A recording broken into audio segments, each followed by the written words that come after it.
there was I think it was a BBC, a newscaster, reporting from the Notting Hill Carnival, and they said they said something like, there's been 3 stabbings, 90 arrests, 2 dead people, 50, and they said, but outside of that, it's been mostly peaceful. Yeah. I don't know if you saw that. I think I did, yeah. You know, and to me that it wasn't 90 arrests. There was last thing I heard, it was like over 300. Yeah, I think. But when I wrote this down, at that point, it was 3, and in the end, I think it was 3 people were killed in this. Oh, right, I've not heard of 3. I think it was 3 were dead, right. or was it 3? Anyway, so there was serious violence, there was death, there was murders, there was all that sort of stuff. But it's the first time I've actually seen somebody on the media actually say something, that juxtaposition of 2 things that were clearly nonsensical, but they said them anyway. So on the one hand, reporting the level of violence, extreme level of violence. By the way, far more violence and certainly more killings than were involved in the so-called far-right riots in terms of that. But they then described it as mostly peaceful. Now, there's no way that would have been said during the so-called far-right riots, is there?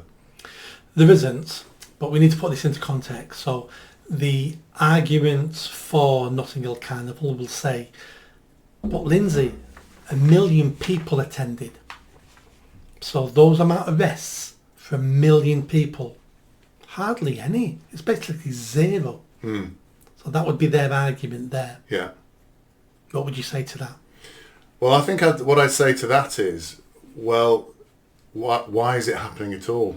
Why are we putting it on an event, supposedly a peaceful celebratory event? Because this isn't like a enough is enough riot or enough is enough protest or whatever. This isn't a contentious event, is it? It's meant to be a celebration of Caribbean culture. Why would you have a regardless of the number of arrests?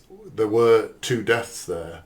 There were lots of serious injuries. There were policemen assaulted. I think it was 15 police officers assaulted. Why have that at all then, if you're going to have any kind of level of violence or death? Because it's a celebration of Caribbean culture. Yeah. And Caribbean culture's violent. Yeah. Caribbean culture's violent. It is. Jamaica's one of the most dangerous places in the world. It is actually, yes. And has been in the top 3 for like 50, 60 years of most dangerous places in the world per murder, per population. Yeah. Notting Hill is different to almost everything else we compare it to. So people compare it to Glastonbury, where there's riots and there's drug dealing and people will be arrested. But Notting Hill is different as in it's not a contained area. It's streets. Anyone can walk in and walk out. And the police, none of the police want to work it. And it isn't being policed. What the police do there is damage limitation. You can walk past police officers in Notting Hill, smoking drugs, injecting drugs, saying whatever you want, being racist. The police will not interfere because they're there to stop mass murder. They're not there for any other type of crime, really. And the police officers don't want to work it. So you get away with whatever you want to get away with to a certain extent at Notting Hill. That's why it's unlike anything else we have in the country. It was started, was it 1958, because of race riots in the area. So 1958, still the Windrush generation, and we've already got race riots because immigrants are not happy in this country. That was a decade after immigration started. We didn't learn anything from that. We just gave him a carnival. You can have a carnival every year and that will solve your problems, which it didn't. It needs looking at. It needs to be moved to a park, Hyde Park. It also needs to be looked at, should we be running it? Why are we celebrating anybody else's culture in London, in this country?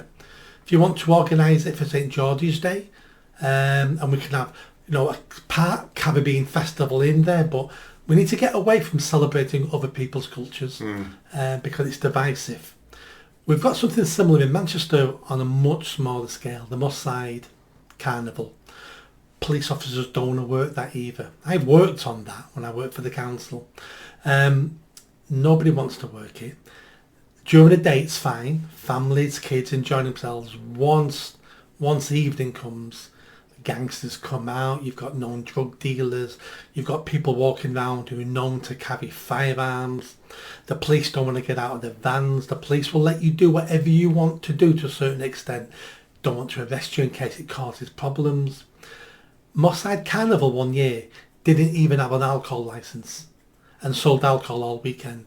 The council knew about it, the police knew about it, and did nothing because they said to themselves, we don't want any trouble. And that's exactly, on a much smaller scale, the problem in Notting Hill.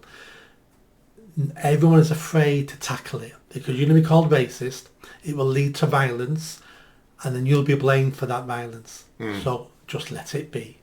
And I think the interesting point you made there, why we're celebrating that when we are starting to close down traditional English festivals, aren't we? Like, I think like in London, New Year used to be a similar event. Anybody could go, whatever. Now it's become ticketed, I think. Is that right? So events like that, events at Christmas are now being closed down. There's Christmas markets are being closed down. There's far less access to those things. But we carry on regardless with the Notting Hill Carnival. There's no restrictions or limitations. Because you make a really good point. I think people have talked about it being ticketed or whatever to try and reduce these issues or whatever. But that hasn't happened, has it? No. We've seen lots of other events all around the country starting to be curtailed as a result of, crowd control or whatever. So certainly, I know at New Year's Eve, that's a real one in the capital of London now. That used to be an event, a national event. Anybody could go to London, go to Trafalgar Square at New Year's Eve and enjoy it. That's now, I don't think you can do that anymore, can you? It's ticketed. I don't know. That's what I understand. But if we move it to Hyde Park, you then can charge entrance fees, which then pays for the police. Because don't forget, 7,000 police officers are on duty for Notting Hill, all taken out of the police budget. So the rest of the year, we have less police on the beat in London because of Notting Hill. Yeah. But at least if we charge people to go, contain it in a park where there's entrances and exits, you have better security, charge people to go, and then that'll subsidise the policing of it, like you do with football matches. Yeah. Like you do with many things. The police budgets are small, and we need to start compensating that. Yeah. So I guess the question is, why is it still carrying on? No one's got the backbone or the balls to do anything about it. It's been going on for that long. Who in their right mind wants to be the person to stop it, to change it? Because you're going to get grief. You're going to be called a racist. Someone like Sadiq Khan will lose votes on it because he goes after all those minority votes. There's not a win for anybody. The only way it'll stop is when we have something really, really terrible happen, such as 30, 40 deaths, such as open gun crime, a dozen people shot in the head, machine guns going off, bombs being planted. Maybe then someone will act. But at the moment, a couple of dead black people. Well, black people are dying every day in London, aren't they? So politicians will not stick their neck out for dead black people. Were there black people who were killed? Yeah. I don't know. Yeah. Black woman, I think she was stabbed, and a black chef who's worked with Gordon Ramsay. Right. Yeah, I saw that. Yeah. Beaten to death or stabbed to death. But yeah. Did you enjoy that video? I think you did. Come on now, hit that bell, subscribe, comment. Let's build this channel. I need more followers. I need more subscribers. Be part of the journey. See you soon.